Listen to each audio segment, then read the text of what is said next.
Et bonjour, j'espère que vous allez bien. Débrief des deux quintés disputés au trot ce vendredi et samedi à Vincennes. Alors, c'était pas du tout les mêmes catégories, c'est moins qu'on puisse dire.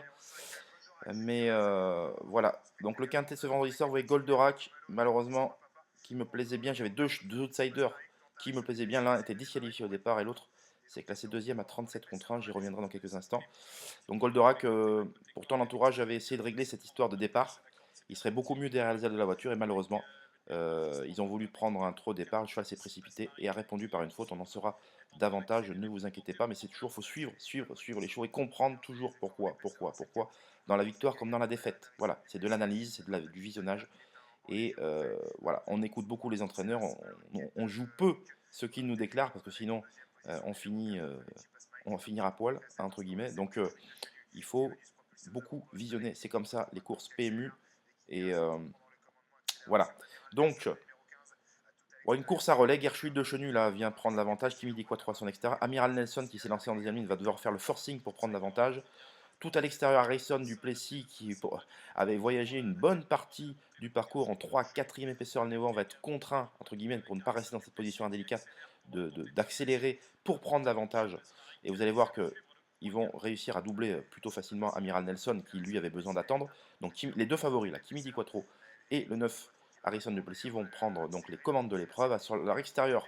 Donc là on est à mi-parcours, le 12 Bitcoin Dark eh bien, qui s'était fait ramener n'a pas d'autre choix que d'accélérer également pour ne pas rester dans cette position indélicate en troisième épaisseur le nez au vent. Euh, Hyperfast tente un rapproché à l'extérieur, mais va devoir un peu.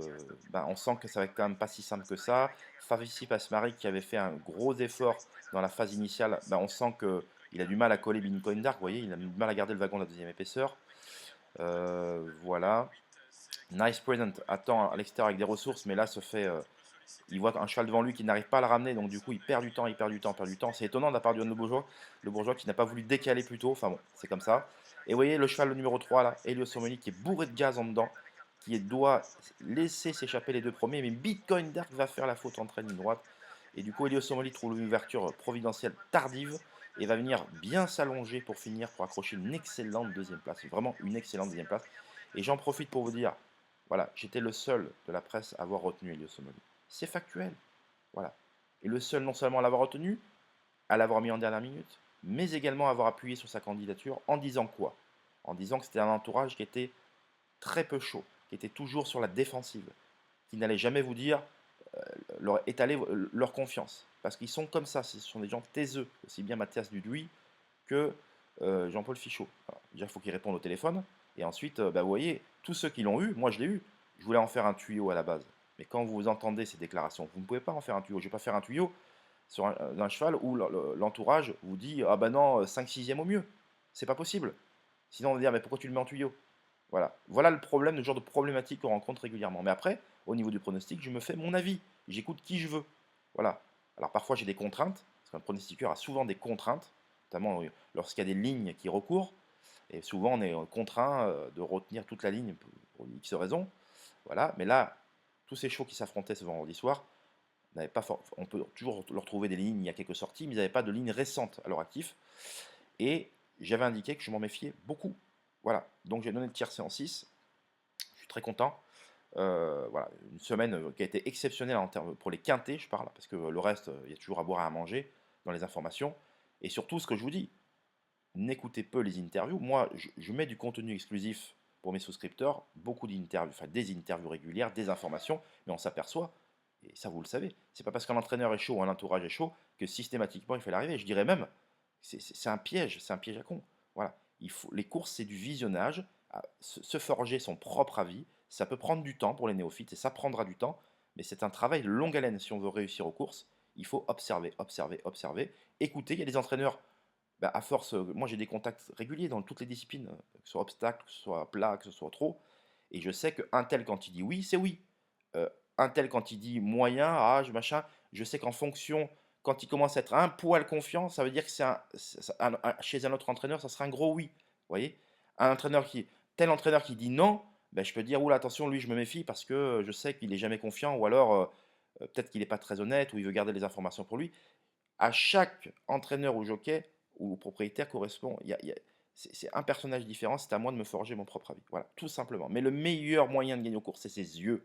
Voilà. Et le Somoli, la dernière fois à Cabourg, il rendait 25 mètres, il a resté à l'arrière, il a fait une bonne ligne droite en retrait à sa main. Il n'a pas crevé les jumelles dans le sens que il n'a pas fini comme un V2, mais justement, il a vu les 6 premiers qui s'étaient détachés à Cabourg, dernièrement à Cabourg, hein. Il avait vu les 6 premiers détachés, ça ne servait à rien de lui mettre une fessée, une leçon, pour venir accrocher une sixième place, alors que voilà, moi j'ai vu qu'en retrait il avait des ressources, le jockey lui a pas demandé l'impossible, le driver. Voilà, ça c'est du visionnage, on apprend. Alors, quand on repère des chevaux, c'est pas que des chevaux qui terminent à 200 à l'heure. Sinon, si ça serait si simple que ça, tout le monde ferait ça. Voilà.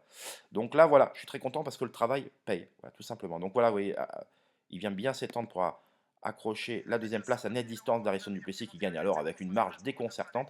À l'extérieur, Hold Up Raney vient chipper la troisième place aux dépens de Nice Present qui va se voir couper pour la quatrième place, là vous voyez, par Gershwin de Chenu et qui vient lui arracher cette quatrième place au poteau. Voilà, en retrait, Gagneur court très bien. Il n'était pas sur sa distance de prédilection et surtout contraint de s'élancer en deuxième ligne. Il s'est retrouvé loin dans le parcours, mais il court vraiment très propre, rassurant son entourage. Il sera à suivre prochainement. Voilà. Maintenant, place au quintet de ce. Alors attendez, hop, le critérium des 5 ans. Voilà, j'espère que je vais pouvoir. Voilà. Un critérium des 5 ans marqué. Alors tous les critériums par des faux départs, par des défilés. Donc il y a des chevaux qui n'ont pas l'habitude de ça, donc qui répondent par une faute, qui sont trop tendus. Avec des faux départs, imaginez-vous, tout le monde, c'est la foire d'empoigne dans les premiers mètres de course. Donc tout ceci fait que ce sont des courses à spectacle, certes du très très beau spectacle, mais du spectacle pour les joueurs plutôt à éviter. Vous voyez, les deux grands favoris annoncés presque imbattables dans l'ensemble de la presse spécialisée ont été battus. Donc Joshua Tree dans le critérium des 5 ans et Lamboggiel dans le critérium des 3 ans où il était pourtant plaqué des 4 dans sa meilleure configuration. Parce que je rappelle que les jeunes pousses, les 2 et 3 ans, ne peuvent pas être déférés, peuvent être plaqués mais pas déférés. Et le déférage est à partir du 1er janvier de leur année de 4 ans. Voilà. Donc là, en l'espèce, les L, on est en 2024, pourront être déférés à partir du 1er janvier 2025. Voilà, pour être plus précis. Bon, critérium des 5 ans, eh ben, j'ai envie de dire, qui dit course au trot, quel que soit le niveau, dit Johan Le Bourgeois en tête. Et là, ils ne sont pas embarrassés de tactique après avoir un peu crevé les jumelles dernièrement dans le prix jockey. La dernière préparatoire à ce critérium des 5 ans, ben, Justin Ball va prendre un excellent départ dans son sillage Jasmine de Bayeul. Et on va voir que ce sera les 2 grosses déceptions de la course. Je pense qu'ils ont tellement voulu préparer cette course que du coup, ça s'est un peu retourné contre eux. Parce qu'auparavant, ce sont des chevaux, alors surtout Jasmine de Bayeul, qui sont des chevaux qui étaient quand même assez irréprochables lorsqu'ils étaient dans leur robe de mariée. Alors ça, c'est une expression de course, c'est-à-dire dans leur configuration idéale avec, avec des artifices, avec le déferrage. Et là, on voit que ils ont été que l'ombre d'eux-mêmes dans la phase finale. Et ceux qui ont été un peu patients dans la phase initiale, c'est eux qui sont venus cueillir les fruits de tout ça. Alors, pour autant, Josh Power, le futur lauréat, eh bien, après un bon départ, mais il ne s'est pas affolé outre mesure. Et oui, on part au fond du bois, le parcours des 3000 mètres, c'est le fond du bois. Et il faut garder de ses forces pour aller jusqu'au bout. C'est un parcours très exigeant que les 3000 mètres de la grande piste de Marseille, on part en montant. Bon, déjà Jean-Michel Bazir, quand on voit le début de la course, les 2 premiers disqualifiés, c'est les 2 autres pensionnaires de JMB, à savoir le 5 Jumba de Guez et là le 9 Jasper Deschamps, que vous voyez fautif. Alors déjà, on pouvait se dire, oulala, Jean-Michel Bazir, peut-être que ça va très mal se passer pour lui, parce que les 2 autres avaient une chance pour les places. Très concrètement, ils avaient une chance pour les places. Bon là, Joshua Tree ne s'affole pas. Il reste à 2 le nez au vent de Justin Ball. Son plus opposant rival est dans son sillage actuellement, c'est Josh Power. Eh oui, eh oui. Donc la chance qu'a eu, entre guillemets, Sébastien Arnaud au sulky de Josh Power, c'est que Jean-Michel Bazir soit resté à 2 le nez au vent. Et pourquoi il est resté à 2 le nez au vent? Parce qu'il ne voulait pas se battre avec Justin Ball, dont il savait que l'entourage allait être drivé très offensivement. En plus, de Joshua Tree, c'est pas un cheval qu'on doit vraiment, comment dire, on doit faire sage quand même la première partie du parcours. C'est pas un cheval qui possède une grosse pointe de vitesse. Donc voilà, il a temporisé. Voilà. Donc il a temporisé. Là, on voit que Joshua Tree sur ses fins. Jasban de Bayeul est dans son sillage, donc il va en faire les frais, mais on s'apercevra qu'il n'a pas tant de ressources que ça également. Et là, on voit que Joshua Tree a la mesure, pour l'instant, des adversaires côté corde. Mais le problème, c'est que le danger vient dans son sillage avec Josh Power, qui n'en demandait pas tant. L'ouverture se produit à mi-tournant final. Rêvé. Là, donc là, JMB, qui sait que son pensionnaire n'a pas de grosse pointe de vitesse finale, est obligé de l'envoyer de loin. d'assez loin, mais pas de suffisamment loin. Et on va voir que Josh Power va venir le cueillir pour finir en retrait. Donc une très belle lutte, hein, mais on voit que Josh Power, qui est en acier trempé, va venir en disposer. Voilà, on voit que JMB assure pour finir. On sent que le cheval pourrait se montrer fautif. Et bien voilà, en retrait, vous voyez que euh, le numéro 15, Just Love You, vient arracher euh, la troisième place aux dépens de Djangovici. Et juste à midi, qui m'avait beaucoup déçu précédemment dans le prix Jockey, on l'a mis dans les tuyaux du Vénard, et bien écoutez, vient rapprocher la cinquième place pour ceux qui suivent le canard, le mensuel. Et ben, ça faisait, avec Djangovici qui était également à l'intérieur, ben, ça faisait un beau quintet. Alors personnellement, dans ma recommandation 8 chevaux, je n'ai pas mis le 4. Bon, par contre, j'ai le quartet en 7, hein, comme beaucoup. Mais voilà, je vous remets un peu les derniers mètres de course. Et voilà ce qu'on peut dire. La jolie poupée qui était venue en troisième épaisseur, voilà, donc a dû céder. Et vous voyez que le wagon 3 est pas un mauvais wagon, hein, le wagon qui progresse à l'extérieur, puisque là, deuxième, troisième, quatrième et cinquième qui vont venir à l'extérieur. Voilà. Juste à midi, rassure. Et c'est de bon augure. Donc voilà, Jankovici, moins étincelant qu'il n'a été dans la dernière préparatoire, mais une préparatoire. Tout le monde n'arrive pas à 100% pour la préparatoire. Lui, il avait couru la préparatoire un peu à fond, mais il court très très bien. Donc voilà ce qu'on peut dire, un grand favori à 4 pour 10 battu. Et oui, il n'y a pas de caution aux courses, à la gagne en tout cas à 1,40 €.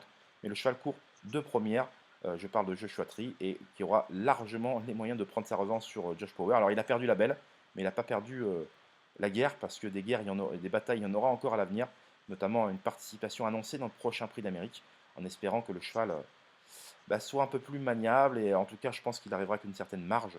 Il y aura peut-être des artifices, des choses à rajouter, à voir, pour essayer d'améliorer encore les performances de Joshua Tree qui sont pour le moins exceptionnelles. Donc voilà, on pourrait parler d'autres courses, d'autres épreuves. Bon, je ne reviendrai pas là-dessus. Lamborghini a été battu. Donc High Propulsion, qui était mon cheval du jour pour les souscripteurs, s'est imposé très facilement, marquant une journée exceptionnelle pour Eric Raffin. Donc ça, je parle de la journée d'hier. Hein, voilà. Je vais revenir brièvement sur les courses d'hier, parce qu'il y aurait tant à dire. Donc un critérium des 4 ans également marqué par la victoire écoutez, d'un outsider, mais qui faisait partie comme des chevaux potentiellement capables de gagner, c'est Keep Going. Le cocktail du dingue, ça. Queen Winner, quatrième un peu décevante, qui est le parcours en or. Voilà, bon écoutez, en tout cas, elle court très bien, mais c'est la génération des 4 ans se cherche un leader désespérément. Lamborghini a été battu par Lovino Bello, et franchement, Lovino Bello l'a fait en patron, l'a fait en cheval dur, et Lamborghini, je pense que Lamborghini n'est pas celui qu'on a vu dans Critérium des jeunes. Voilà, je pense que c'est pas ce. Voilà, il était moins incisif, il a très bien terminé, mais moins incisif. Hannibal Tuileries, dont j'avais annoncé à mes souscripteurs qu'il avait eu un très mauvais déroulement de course dernièrement et qu'il y avait de la revanche dans l'air, écoutez, alors il a gagné. Par contre, moi, c'est un choix que je ne jouerai plus à l'avenir, parce que voilà, il est plus en retard de gain, il a pris tous les gains qu'il devait prendre, et il va falloir qu'à l'avenir ça se passe, qu'il ait un aussi bon parcours pour pouvoir s'imposer. Mais une arrivée logique, hein, ce cinquième rendez-vous avec les deux Gemma, et je vous remets vite fait les deux Gemma, donc Edic et Earl Gemma, et Floréal qui avait préparé cette course, bien évidemment. Donc là, la logique a été respectée. Donc là, c'est le critérium des 4 ans.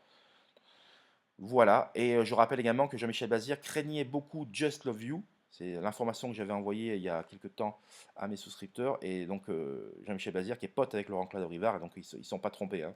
Donc ceux qui avaient pu faire le jumelé, 15-16 placé, il a quand même fait 10 contre 1. C'est toujours bon à prendre. Voilà. Par contre, un choix qui, voilà, donc, un cheval qui a connu un mauvais déroulement de course, c'est le 302 Diva del Ronco, que j'avais donné également à mes souscripteurs. Sur le coup, très déçu, bien évidemment. Il faut savoir que la jument a eu un mauvais déroulement de course, puisque Minopoly, c'est pas Raffin, c'est ni Bazir, ni Alexandre Rivard, et ni David Thomas. Il avait un excellent numéro derrière l'Autostar, malheureusement, il n'a pas choisi de partir, et la jument s'est retrouvée progressivement ligotée à l'arrière-garde avec les relais, et ça en était fini de ses chances. Ça marche 12 effractions. Tout le monde est capable de trotter 12,5, 12 maintenant à Vincennes, et le souci c'est que très mal drivé, et on peut pas, voilà, c'était pas possible de driver comme ça, de faire l'arrivée, c'était juste impossible. Elle sera à reprendre, et je l'espère avec un catch driver de renom à son sulky, parce que c'est pas possible. Les Italiens là commencent à être un peu dépassés par les événements à Vincennes, et ça devient Vincennes, si vous ne faites pas si vous faites pas appel à un driver français, vous êtes mort de nos jours. Ça c'est clair. Voilà. Eh bien, on se retrouve pour d'autres débriefs, mes chers amis. Je vous embrasse tous. Bye bye.